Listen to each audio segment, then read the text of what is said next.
Chilling tales for dark nights.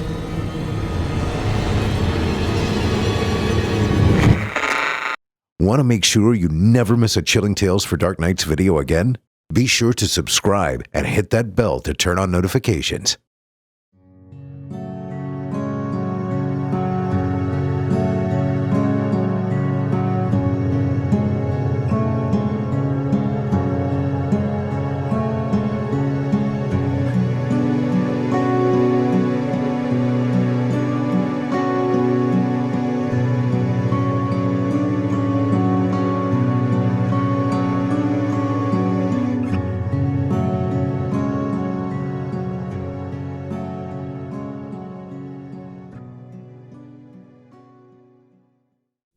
It started out as a perfectly normal camping trip.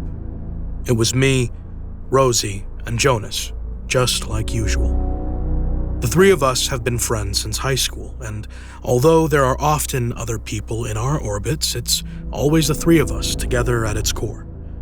The three musketeers, the three amigos, three against the world. We've seen each other at our best and at our worst. At this point, I don't think there's anything that could split us up. And yeah, things got a little bit more complicated when Rosie and Jonas started dating, but they made sure I never felt like a third wheel. For the most part, I don't even worry about it. Everything feels just like it always did, even if the two of them have their hands on each other more than they used to. All that said, I figured they could probably use a little alone time while we were out in the woods. It was great that we were still doing things together, but I didn't need to be in their space the entire weekend. Besides, I had gotten a mushroom identification app that was supposed to help you find edible fungi in the woods, and I wanted a chance to try it out. The idea of being able to go out into nature and just find things to eat, without poisoning myself in the process, really appealed to me. So Saturday morning, I ditched my friends to let them hike to the falls while I headed into the forest to see if I could find wild mushrooms to cook with dinner. We didn't make any real plans about when we'd be back or anything. We all had our phones, and we'd been camping plenty of times before. It's not like we were going to get lost, not with GPS pinpointing us to the nearest 5 feet. I switched on the snail trail functionality on the map to track my path, just in case I did somehow get turned around. Then swapped over to the mushroom app and set about my fungal quest. It had just rained a couple of days before, so I had a pretty easy time of it. I'd brought a gallon-sized Ziploc bag with me to store the mushrooms I found, and in what seemed like no time, I'd filled that up and was ready to head back with my bounty. When I looked around, though, I couldn't make out which way I'd come. I wasn't too concerned at first. I'd been pretty focused on the bases of trees and the ground in front of me. It wasn't all that surprising that I'd missed identifying landmarks located higher up. I popped open the map tracker, expecting it to show me the path I'd taken. Something was wrong with it, though. It should have been showing me a single squiggly line through the woods, marking my steps. Instead, it had a diagram like a tree. There was one path at the beginning, but after a while it began to branch off into multiple directions. Those branches also split, and instead of a single terminal dot showing my location, there were 10 or more blinking on the screen. Zooming in and out didn't help. Checking the settings didn't do anything. I restarted the program and then the whole phone, but to no avail. The map was adamant that my path had taken me to multiple endpoints, and I was currently in all of them. Fine. That was a weird glitch, but not all that important. I pulled up the pin I dropped earlier with the campsite's coordinates and told the app to navigate to it. It displayed calculating, along with a spinning circle for a while before generating an error message. No route found. I rolled my eyes. Obviously there was no route. I'd just been wandering through the woods. All I needed was a direction, not a road or a hiking trail. I pushed aside the directions, swiped over until I was looking at the campsite on the map, then zoomed out until I could see the tangle of trails representing my potential current locations. I figured that even if I picked the wrong one to start from, at least I'd be heading in the correct direction and I could reorient myself as I got closer to the tents. Unfortunately, the GPS wasn't on board with this plan. As I walked forward, phone held out in front of me, the map spun and twirled as if I were making rapid turns. I was sure I was walking straight forward, though. I know they say that people in the woods end up going in circles without realizing it, but that's not over a large amount of distance. According to my phone, I was going in circles every couple of feet. The snail trails were getting even weirder. There were at least twice as many as there had been before, covering the map in strange constellations. Most of them were wandering around in the tight little knots as I walked, mirroring the information the compass was giving me even though I could see it wasn't true. A few of them were traveling in straight lines, but heading away from where we'd camped, and 2 of them were stock still and refusing to move at all. At this point, I was starting to get uncomfortable. I didn't have a paper map or a physical compass with me. Who needs those when a phone can do it all better and more conveniently? I hadn't brought any sort of backup plan in case my phone failed, though. It honestly hadn't occurred to me that it might. This was starting to seem like a pretty large oversight. Still, the phone hadn't actually failed. It was only the map that was behaving badly. I sent a quick text to Jonas and Rosie to let them know something was up. Bit lost at the moment. You 2 back at camp?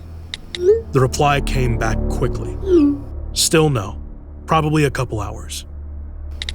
No worries, I wrote back. At least they weren't going to be concerned about me for a while yet. I had time to fix this. I turned the phone off and tucked it away in my pocket. It was possible that I was going to need to use it as a flashlight later, and I didn't want to kill the battery tracking nonsense paths. I started walking forward, keeping as straight a line as I could manage, heading back the way I thought I'd come. I figured I could check the map again in half an hour or so, see if it was giving better results or at least if I could figure out a way home based on my new location. Just stay cool, I reminded myself. Keep calm and you'll be out of here in no time. It was good advice. It might even have worked if I'd been able to follow it. Something in the woods had me on edge, though. The trees seemed to be crowding in, the light fading faster than was normal. I kept having to untangle the straps of my day pack from intrusive branches that had somehow become snagged. Things rustled in the leaves above me, vanishing before I looked. I became certain that something was following me, something just past the edge of my vision or hearing. If I turned my head fast enough, I could almost see it, a quick glimpse of something freezing in place behind a tree.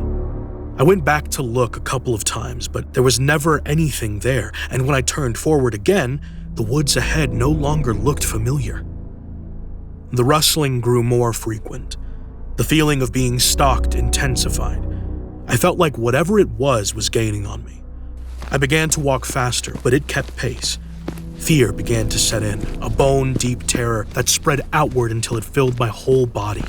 I went faster, breaking into a light jog, which rapidly became a full-out run. The panic tightened its grip as I sprinted through the forest. Every branch whipping across my face felt like a thin hand reaching out to grab me. Every thorn scratching against my legs was a claw scrabbling for purchase. I could feel my pursuer's hot breath on the back of my neck, feel the footsteps thudding against the ground. I knew that I was only seconds away from the ripping pain of teeth tearing through the muscles of my neck. I was too terrified to slow down, but I chanced a quick look back over my shoulder. For an instant, I thought I saw something, but my eyes had time to register no more than a vague shape before I was falling, tumbling through the air. My head smacked against something solid, and I passed out. I came to a short while later. I didn't know exactly how long I'd been out, but the sun was still shining brightly overhead. In fact, it seemed brighter than it had been before. The unnatural gloom that had been settling in over the forest had faded. The sense of panic had passed as well. Things felt normal again. I took stock of my situation. I was in a shallow pit, the cavity left by the root ball of a fallen tree. My head was bleeding where I'd bashed it into the dirt wall and my neck and shoulder ached, but nothing seemed to be broken. On my body, anyway. I took my phone out to check the time and found that it was smashed beyond repair. I'd landed on it with my full weight. The screen was a maze of cracks, and things rattled inside when I shook it. It wasn't going to be of any more use today. I brushed myself off and clambered out of the pit, trying to get my bearings. I still had no real idea where I was, but I knew that the camp was generally to the west, and I could see which way the sun was trending. I took a few steps in that direction, then stopped. Tracking's not a skill I've ever learned, but it didn't take a skilled outdoorsman to see that something big had shoved its way through the forest.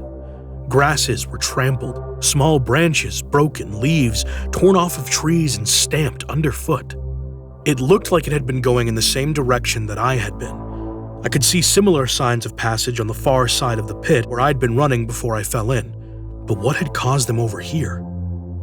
The panic I'd felt, the certainty that something deadly was chasing me, brushed me again with a light, exploratory tendril. I shook it off, refusing to give in, but I took a different track through the forest. The sun sank lower in the sky, both confirming that I was heading west and raising my level of anxiety about getting back before dark. I'd found nothing that looked familiar, no streams or paths that I'd seen that morning. I knew I'd be okay if I had to spend the night in the woods. I had a bottle of water in my pack, and the mushrooms I'd picked could be eaten raw. It wasn't supposed to get cold enough at night to be an issue.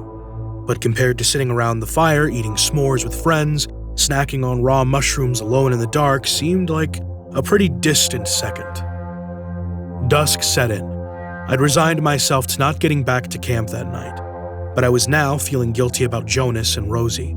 I knew I was all right, but all they knew was that I'd said I was lost, and now I wasn't answering my phone. They were probably out searching for me right now. I'd ruined their camping trip as well as mine, all because my phone had glitched and I'd had some weird panic attack in the forest. And then, just as the last bit of light was fading and I was starting to look for somewhere to shelter for the night, I came across a hiking trail. I had no idea which one it was or where it went, but it was a clear sign of human civilization, and it meant that I was no longer totally lost. I'm pretty sure I cheered aloud when I first saw it. There was practically a bounce in my step as I picked a direction and started walking.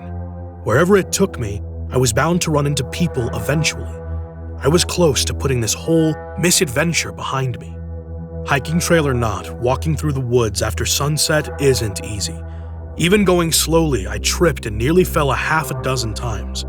Every time I caught myself, it jolted my body, making my various cuts and bruises throb.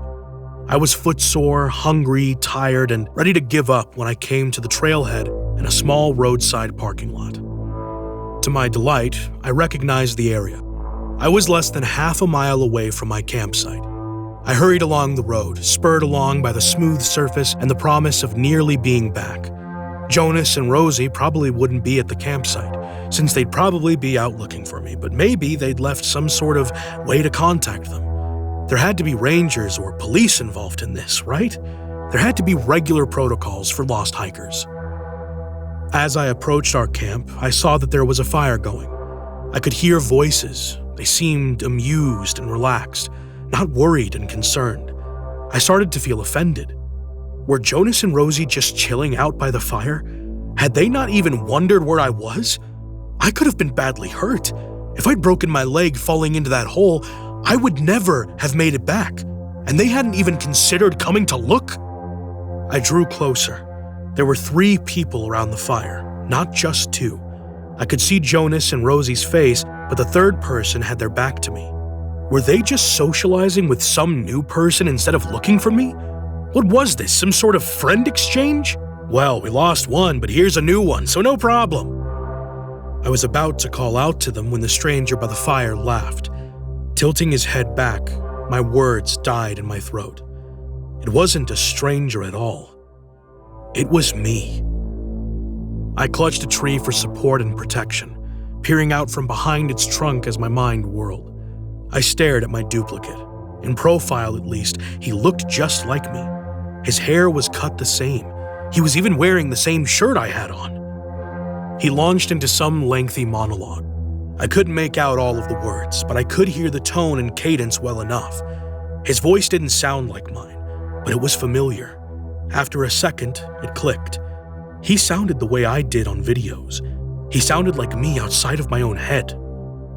My thoughts flashed back to whatever had been chasing me in the woods and the path that had led away from where I'd fallen. I'd started to go that way myself. It could have led straight here. The idea was insane, but it fit what I was seeing. Something had stalked me in the forest. It had chased me, planning to kill me and take my place, but when I knocked myself out, it thought the job was done and just moved on in my guise. It probably wasn't alone. That was why it had come back to camp, why it was putting Rosie and Jonas at their ease. It was going to wait for them to go to sleep, then bring others in to replace them. I had to warn my friends. I took a step away from the safety of my tree, then stopped. How could I convince them I was me? The thing that had taken my shape was doing an impression good enough to fool my two oldest friends for an entire evening. It knew how I moved, how I talked, everything. There was no guarantee that they'd know which one was me. I could probably get them to safety, but at the cost of being left behind. I'd already been pursued by this thing once today. I wasn't interested in going through that again. Before I could come up with the plan, the thing in my chair stood up. I shrank back behind the tree as its shadow seemed to reach for me, stretching out in the firelight. The creature turned away from the fire, saying something, and began to walk into the woods. For a moment, I thought it had seen me, but it headed off in a different direction, giving no indication that it was aware of my presence. I slipped off after it, doing my best to remain silent. It was probably going to fetch the others to tell them to be ready. I had to act now, before it got reinforcements. If I could ambush it now, when it was alone, I'd have a much better chance of stopping it. To my surprise, it stopped a few dozen feet into the woods. It seemed to be staring at a tree. I had no idea what it was doing, but its back was to me and it seemed preoccupied, so I seized my chance. I rushed forward, slamming my elbow into the back of its head and bouncing its face off of the tree in front of it. Before it had a chance to recover or cry out, I wrapped my arm around its neck, kicked it in the back of the knees, and leaned in, choking it. The bark dug into my forearm as the creature flailed, trying to get free. Wild hands clawed over its shoulders, seeking purchase on my face, but I tucked my head against its back and tightened my grip. "Who are you?" It choked out.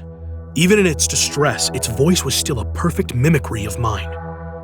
"I'm who you're pretending to be," I hissed in its ear. "You thought I was dead in the woods, huh? Thought you could kill me, then kill my friends?" It scratched futilely at my arm. Its struggles were growing weaker. "Why?" It gasped, but could not manage any more words. Its arms fell to its sides, and I felt it grow heavy in my arms as it slumped unconscious. I could still feel its pulse beating against my arm, though, so I bore down harder, refusing to relinquish my grip until its heart beat no more. When I let go at last, it fell forward against the tree, bouncing off to land face up on the ground. The face, staring up at me in the moonlight, still looked eerily like my own. I'd hoped it would change back after it was dead, show me what it really looked like, but no such luck. "You good out there?" Jonas called from the fire, his tone light. "Yeah," I called back, staring at my own dead body. "All good here." I piled up some leaves, covering the body. It was a shoddy job of camouflage, but it might work for the night. I could come back out to take care of it later. For now, I had to get back before Jonas and Rosie came looking for me. "Took you long enough," Rosie teased as I stepped into the firelight. "We thought maybe you'd fallen in a hole after all." Seeing my confused expression, she continued. "The hole? The one you said you nearly fell in earlier, when you were running through the forest?" "Ah, that hole." I forced a laugh. "Yeah, no more holes for me today." "Why did you take your backpack with you to go take a leak?" Jonas asked. Of course, the duplicate hadn't had my backpack. I should have left it in the woods, gotten it later. I shrugged and tried to play it off. "Hey, you never know. What if I'd found some good mushrooms?" They both laughed. I set my day pack down and tried to relax. I was safe now. I'd made it back. I'd saved my friends. Once they went to bed, I could figure out what to do with the body. they never have to know how close they came to being replaced. When the fire burned low and Rosie and Jonas turned in, I went to my tent as well to pretend to sleep. Inside, I was surprised to find another copy of my day pack. I opened it up. The contents were identical to my own, even down to the individual mushrooms in the plastic bag. It shouldn't have surprised me. After all, the duplicate had been wearing the same clothes as me too. Yet somehow, this seemed stranger. I stayed awake, listening to the sounds of the woods at night until I was sure Rosie and Jonas were asleep. I crept out of my tent and made my way back to the body in the woods. It was cold and stiff, but still stubbornly refusing to look like anything other than me.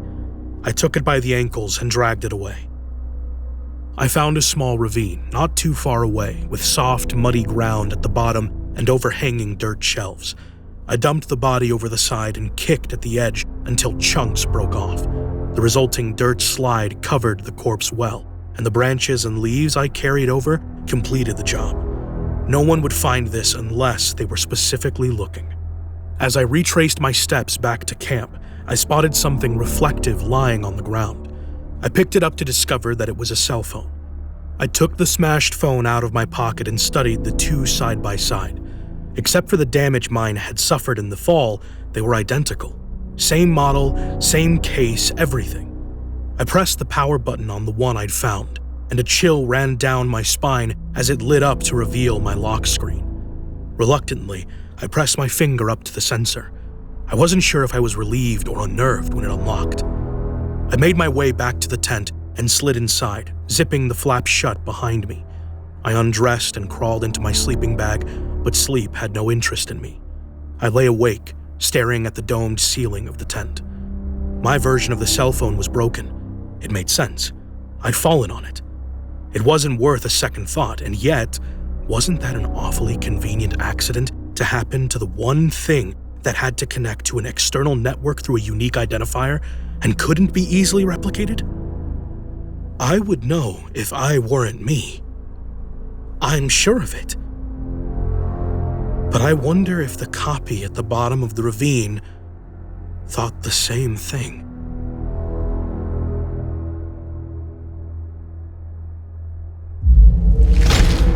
Chilling tales for dark nights.